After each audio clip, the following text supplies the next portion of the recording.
Well, hello and welcome to day number 4 of the EMS Recruitment Challenge. My name is Robbie McHugh. And I am Lisa Jaruzzi. Sorry.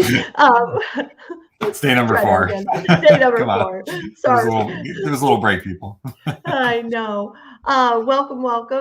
We are so happy to be back, even if my mouth doesn't seem to be working quite right. And tonight we are excited to jump into the new topic, but let's first welcome people and ask them to please let us know if everything sounds okay in the chat. And we would love to hear where you're watching us from. That would be great to see. Yeah, and Lisa, as we approach the end of this 5-day challenge, there is hopefully some energy building with folks. They see things, they're seeing what's possible from mapping out, what they're intentionally creating now, rather than going along with how it's always been, and hopefully folks are seeing that they're able to stop the revolving door in their organization. And it starts with having an effective culture, which we're going to talk a little bit about tonight, and to maximize your recruitment efforts. So exactly. Our promise of this challenge was that you would learn what you needed to know to run an effective recruitment campaign. And I feel really good about what we have offered so far. And I'm really excited about our topic for tonight. So just a quick overview of day 1, 2, and 3. Day 1 was the membership math. And we were talking about, for both paid career organizations and volunteer, that, if you want 5 recruits, you don't start with 5. You don't talk to 5 people. It's about really understanding the math and looking to see where are you effective.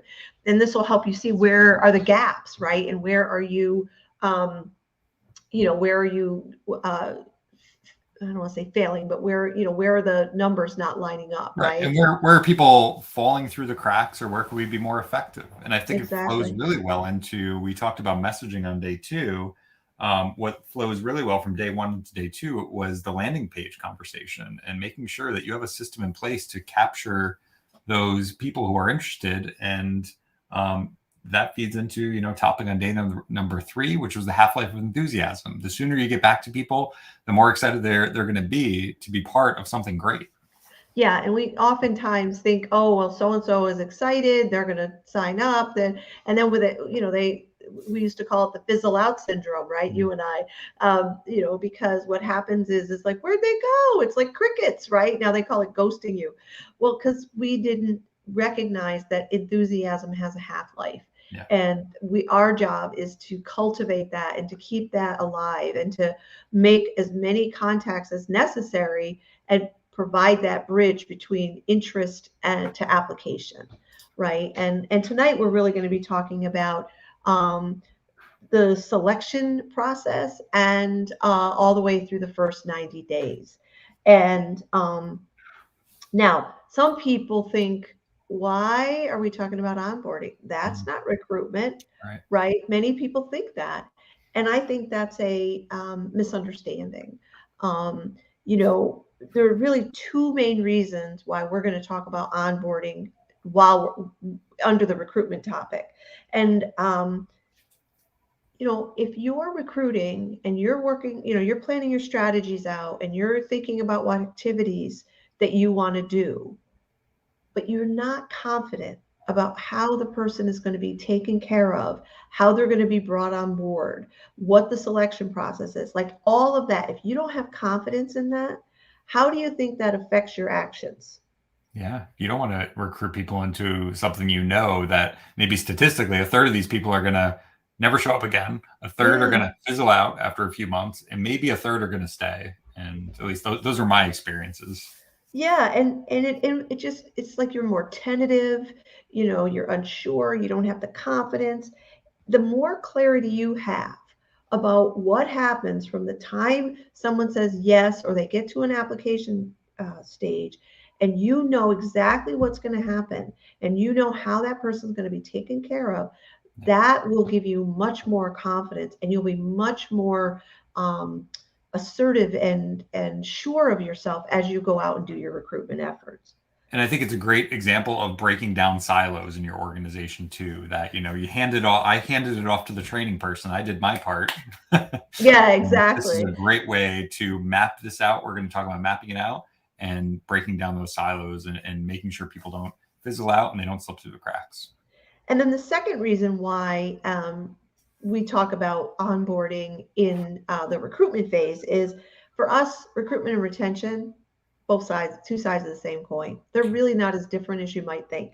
And I think we said last night, and we probably said it maybe every night, retention, your ideas for retention have to start before you even start recruiting, right? So these aren't two separate things. These are two sides of the same coin. So when you see them as two separate things, there's really a negative effect on the whole, on all the results. But when you see, the more you see that your organization is a system that is producing the recruitment and retention results that you have, that it's that the recruitment and retention is an outcome of the system, the organizational system you have in place, Yeah. the more effective your strategies are going to be. So instead of just crossing your fingers and hoping that somebody you bring in is going to make it, you actually want to think through what are the necessary steps that we need to take. So the one question, and we'll revisit this at the end, but the one question you want to ask yourself is, are you, as you're putting together this plan this over these 5 days, is, will this action that I'm going to take produce a long-term, engaged, high-performing member or employee? That's very different for most people, right? It's like, well, let's get them in the door and then we'll start with the engaging them and all that stuff. And it's like, no, that's too far downstream. Yeah. And I love what you said about the system, like realizing that we've said it before, I'll say it again.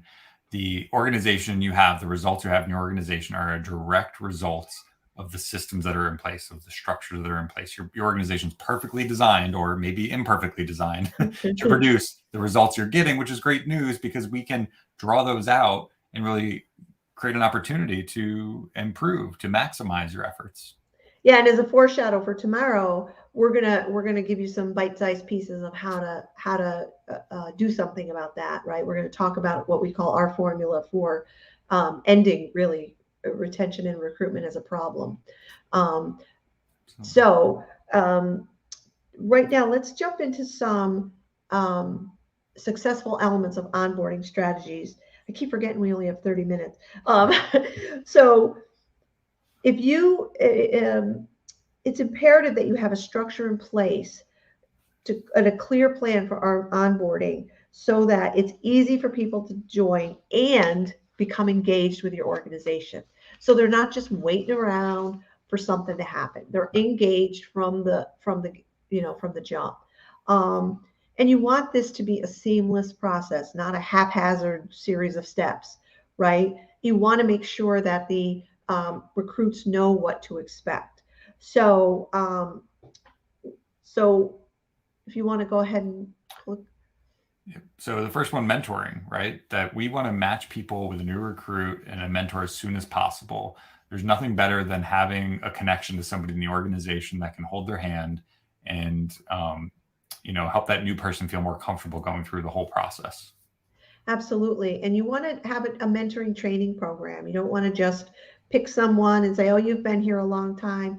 You want to make sure that your mentors are trained to either answer questions, create the relationship. That's really the most important thing, is to really know how to create a relationship with someone who's maybe afraid or nervous or gung-ho or wherever they're at, but to help them and meet them where they're at. And I think that sometimes is missing. It's like, we have mentors, we haven't trained them in communication, we haven't trained them in anything, but they're there, and then you don't know what they're saying, right? You don't know what they're conveying. And so I think that's a really important piece.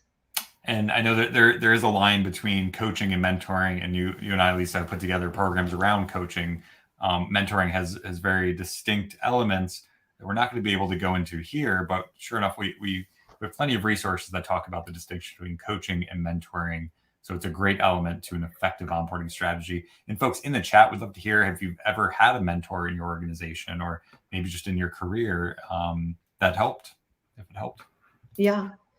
So let me go to the next element here because we do want to run on time, is engagement. Yeah. And this, we talked about this a little bit last night because we talked about the half-life of enthusiasm, but you want to try to find ways to make people feel a part of the organization. Don't wait till you hire them, or don't wait till they pass the test or whatever, but include them as part of things that are going on. Maybe invite them to events, invite them to shadow somebody. You know, some organizations do meet and greet events, right? So that it's not the, the first time that a new recruit comes on or a new hire comes on, they just don't meet their crew, that they're riding with. They actually have had dinner with everybody at one time, or, they had a networking event so people can kind of get to know each other. I also recommend interviewing people, not just about their skills and attributes as an EMT or paramedic, but what are their other interests? Because you might find that someone's interested in writing, or someone's interested in, I don't know, has a good handle on social media or PR or something like that. And then again, you can find ways for them to start to contribute to the organization. And that can be a really cool process. The next one, I think onboarding maps are a great visual, at least for me, it was very helpful. And I've talked to other leaders who like to see a visual path or a map showing the onboarding process. And we talked about breaking down those silos. And this is just one element to, again, having a successful onboarding strategy is knowing where people are at, what stage they're in, and how often do you check in with them, as well as checking in with their mentors. Yeah, and if it's a visual map and people know, what date they're going to have these pieces of information in, or what date they're going to do this or that, it just makes everybody on the same page, and it's an opportunity to create agreements, which we talked about yesterday. And especially if you're orienting new people, having checklists in place, whether you've got names for the checklists based on the level of provider, but those are essential in making sure that it's a standard process throughout the whole organization. Absolutely. And this one I love, professional development opportunities, right? This can include one-on-one meetings. We talked about engagement activities, and just they could be one-on-one interviews, or just hearing about people's high point experiences, like really listening to folks and getting curious about their background and what they appreciated most maybe about throughout their career, or just as they begin the process. And what are their aspirations, right? Mm-hmm. So if we think about the mutually beneficial relationship that we talked about yesterday, it's like you have an organization that can provide a lot, and then you have somebody coming in at whatever level they're at, and then to try to find, like, where do we meet, and how can we get have them help us as an organization get to the next level, and how can we help them get to the next level? And that's really the opportunity of this conversation for professional development so early on, so that you can come to an agreement about how you're going to help each other, right? It really just came to me too that we talked about the number $9,100, right? The cost of someone leaving your organization in turnover. What are you willing to invest as an organization? Is that a IBSC certification, whether it's their FPC, their CCPC, like some type of certification advancement? And while you don't need the certification, some people might want to aspire towards more training. So just getting curious about what other professional development opportunities and leadership development opportunities you could enroll them in. Because remember, we're all about building a bench of leaders to create highly sustainable organizations, give them the tools they need before they get promoted into that leadership position. And I know we're just talking about new people, and you can see your new people as future leaders in your organization. Exactly. And as you can see from these strategies, this is not a wait and see if the recruit lasts, right? That approach doesn't work. I mean, that's why we have the results we have in our industry. It is a very proactive approach, and it's about the future of the organization and investing in people and valuing their potential. I just have to share this one thing. I was listening to Chris Ceballero's presentation for our last summit, and he said this thing that just blew my mind. And I knew it, but I never heard it articulated this way. He said, "I'm not hiring somebody for their past. I'm hiring someone for their future potential for my organization." And that was one of those like mind blown moments. Like, so much of the time we think we're hiring somebody for the past that they've had, right? Yeah. No, Good. you are hiring them for the future potential. And you want to make sure that you are building something with them. You're investing in their future because it's their future potential that you're investing in too. So beautifully said. And I just accidentally hopped off. Sorry about that. That's okay. I kept vamping. All right. So the next slide, we're going to talk about, okay, you have the applications. How are you going to make sure that you convert them into high performing, engaged personnel? Right? Because just somebody's applied doesn't mean they're going to make it to hire, right? And just because you offer somebody a position doesn't mean they're going to say yes, right? So there's not, you're not done once you got somebody through application. So if you establish an effective interview and selection process, it will highly impact your results. So we often recommend, because we are not HR, human resource professionals, so it's always good to get the advice of a human resource professional on your process and with the questions that you're doing and all that. But we do know a good one. Yeah, we do. Scott Moore. If anyone's ever heard of Scott Moore, an attorney, and he specializes in human resources. He's spoken at all of our EMS leadership summits. Phenomenal guy, phenomenal organization. And of course, finding any human resource professional to help you, especially ones that are familiar with our industry, is definitely recommended. So we're just going to go over a couple of things to consider. So I don't think we have a slide on this. I think we just have the notes. So some notes here. I think standardized questions we've talked about, and just creating consistency in the interview process, and making sure that those questions are, again, dependable, proven questions that are proven, again, to be valid questions that can be asked and that should be asked in an interview. Not all questions, I feel like for so many years people have just stuck with certain questions and just because they've always asked them.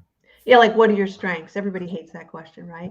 But you mentioned this question before, like, what if you asked someone, like, describe to me a high point experience in your career, a time when you felt like you really were able to shine, right? Yeah. Like, just asking that question. Or if one of the values of your organization is, let's say, cohesive team, you can ask a question about, hey, can you share a time when you were part of a cohesive team, and what was that like? And what was your contribution to that cohesive team? So it's a way of having people share stories, which you learn a lot more about a person from their stories than from a list of their strengths and weaknesses. That's for sure.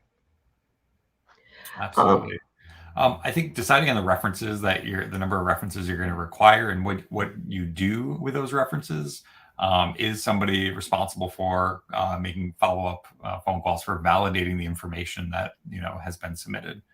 It's just really helpful to have standard questions, especially that are valid questions to ask. And even the number of interviews, right, that you're going to have. Is it going to be a panel interviewing one person, or is it going to be the applicant interviewing with a number of people? Like, all that stuff you want to have clear, right? You want to have clarity. But whatever you decide to do, it's really important that you let the candidate know what it will entail.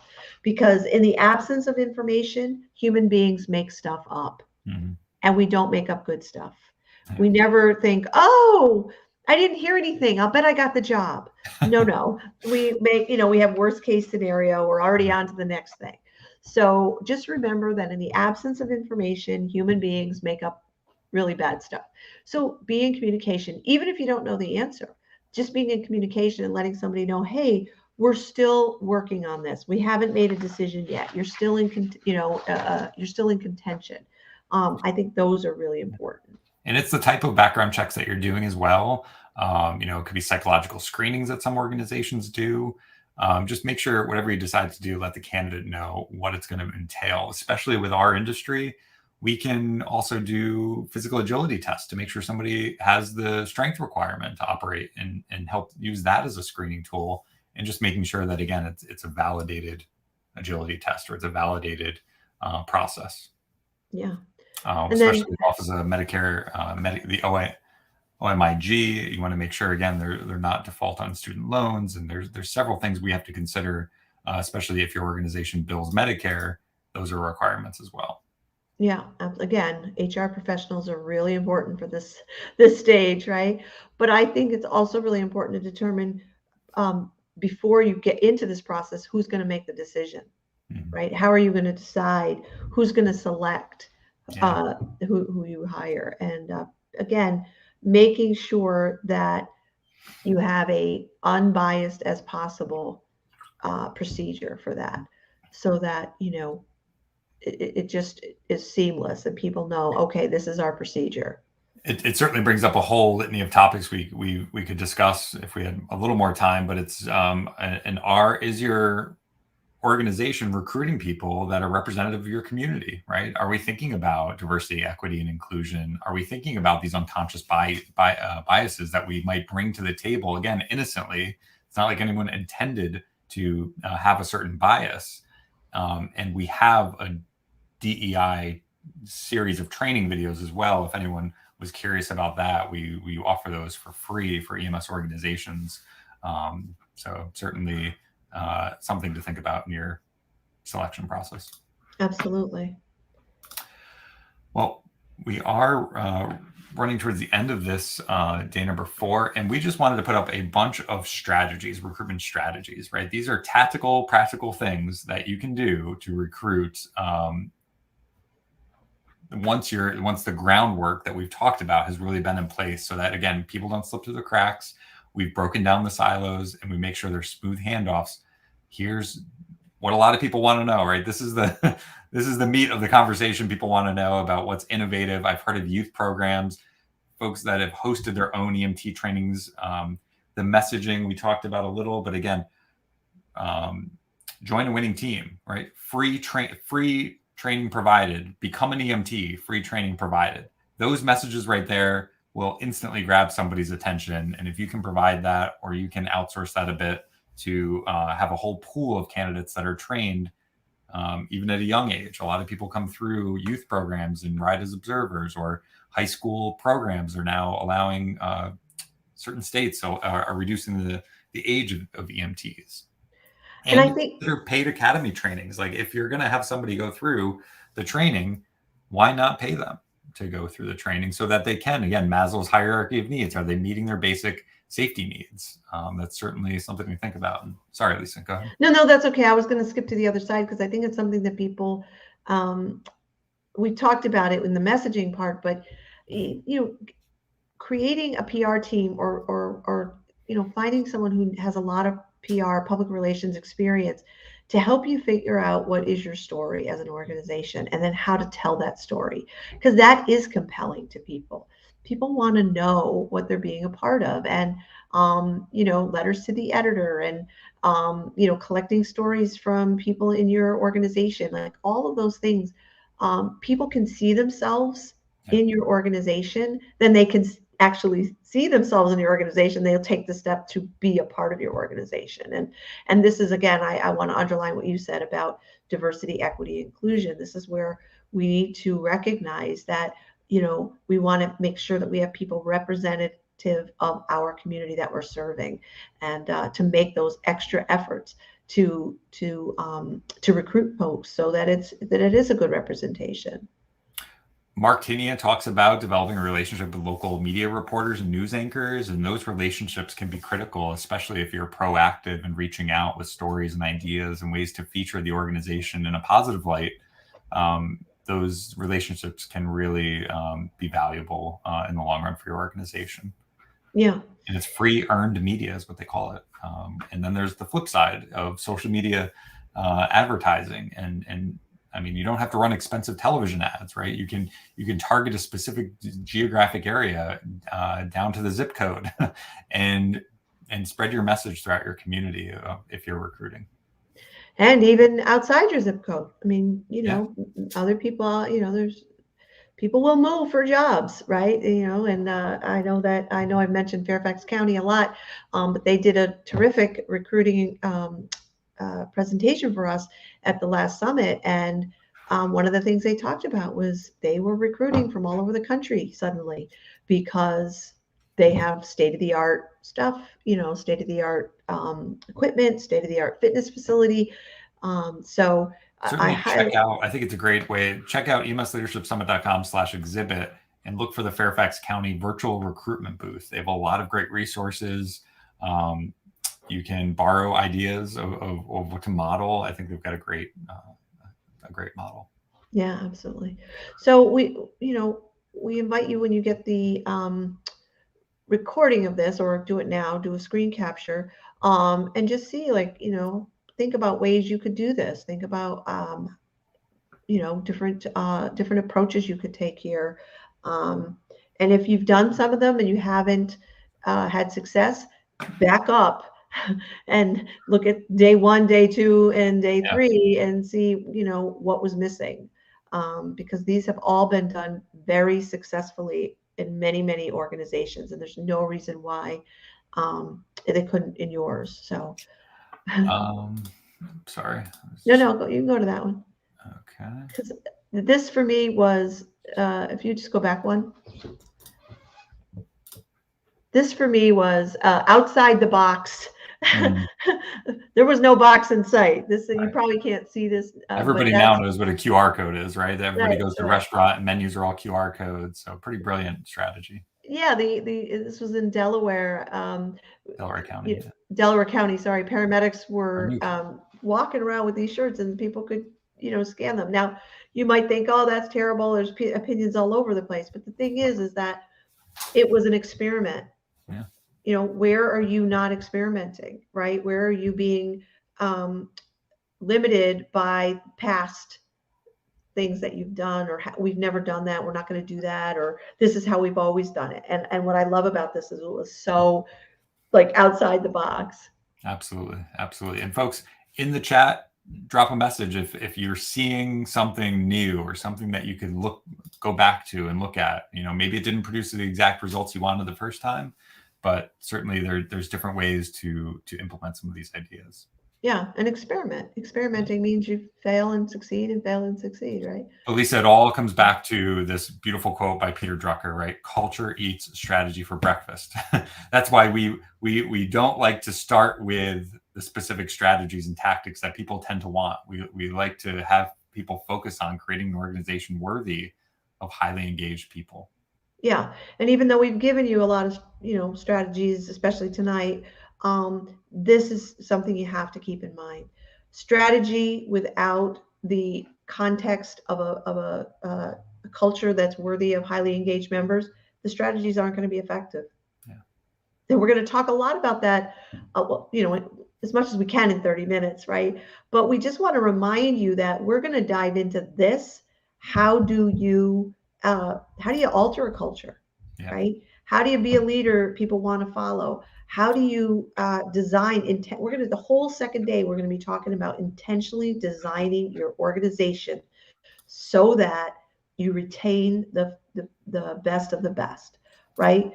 That's what all of day 2 is. And then day 3, once you have those things in place, then we're going to talk about recruitment, and we'll elaborate on a lot of the things that we've talked about during this challenge. But the thing to remember is that the culture comes first. Yeah. And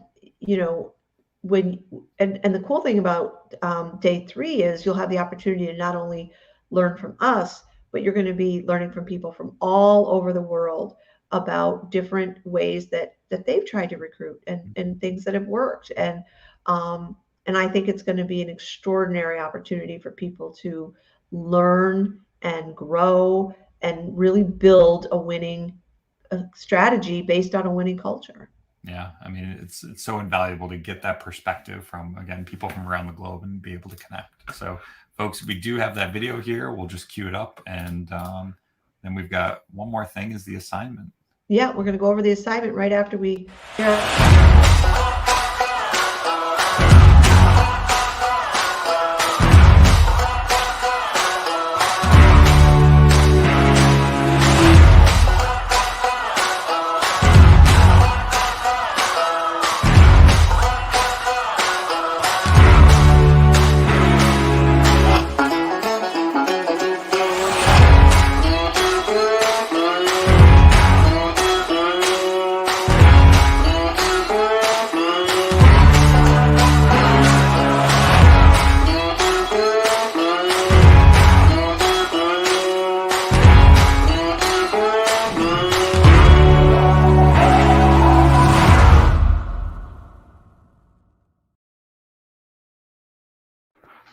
I love that Simon Sinek quote, right? Leadership is not about being in charge. It's about taking care of those in your charge. And what better way to take care of your people is to give them the opportunity to advance themselves personally, professionally. Because let's face it, that this professional development will have a ripple effect throughout your entire organization, and it will thankfully bleed over into both their personal and professional lives, and raise people's self-awareness and emotional intelligence. So I know this might be a little controversial, but I'm just going to say it. I think if that quote from Simon Sinek was embraced years ago, EMS might not be in the position it's in. And it's, again, innocently done, but it was such a command and control. And I've heard more than once, when are we going to stop eating our young, right? Yeah. Because that sentiment of taking care of people in our charge has not been the pervasive way of doing things in the EMS industry. So now we want to give you your assignment. This again is to help round out your recruitment strategy. So your assignment, should you choose to accept it, is you're going to review your current onboarding process or procedures.